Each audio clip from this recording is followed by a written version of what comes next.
Hello everyone, welcome back to my channel. আজ তৈরি করে দেখাবো ডাল আর আলুর একটা রেসিপি।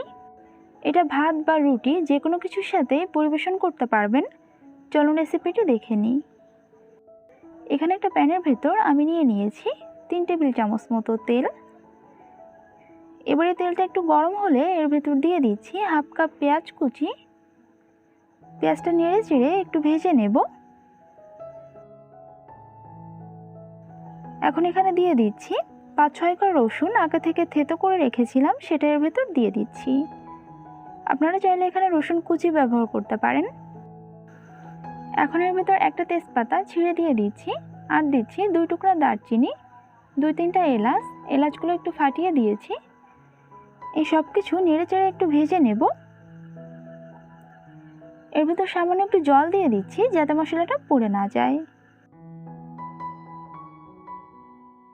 দিচ্ছি পরিমাণ মতো লবণ, হাফ চা চামচ হলুদের গুঁড়া, 1 চা চামচ মরিচের গুঁড়া। এবার নেড়ে চেড়ে লো আঁচে মশলাটা ভালোভাবে কষিয়ে নেব।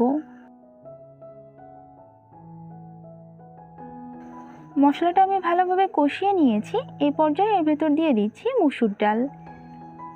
এখানে 1 কাপ মুসুর ডাল ধুয়ে কিছুক্ষণ ভিজিয়ে রেখেছিলাম।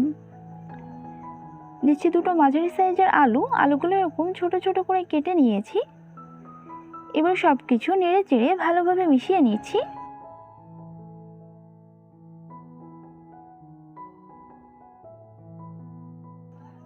আলু আর ডালটা মশলার সাথে একটু কষিয়ে নিতে হবে।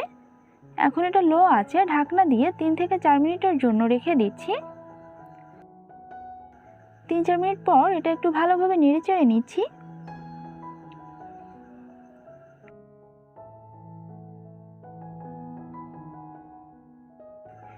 মশলার সাথে ডাল আর আলুটা কষিয়ে নিয়েছি।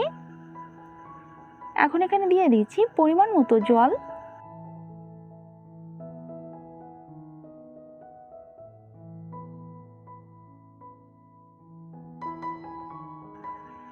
এই সব কিছু ভালোভাবে নেড়েচেড়ে মিশিয়ে নিচ্ছি।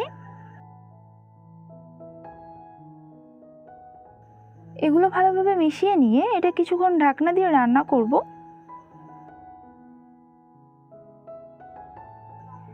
কিছুক্ষণ পর এটা আবারও একটু নেড়েচেড়ে নিচ্ছি।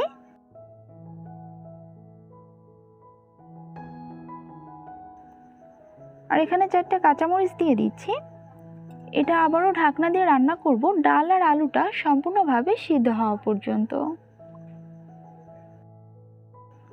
কিছুক্ষণ পর ঢাকনাটা সরিয়ে নিচ্ছি। ডাল আর আলুগুলো ভালোভাবে সিদ্ধ হয়ে গিয়েছে। এটা একটু ভালোভাবে নেড়ে চেড়ে নিচ্ছি।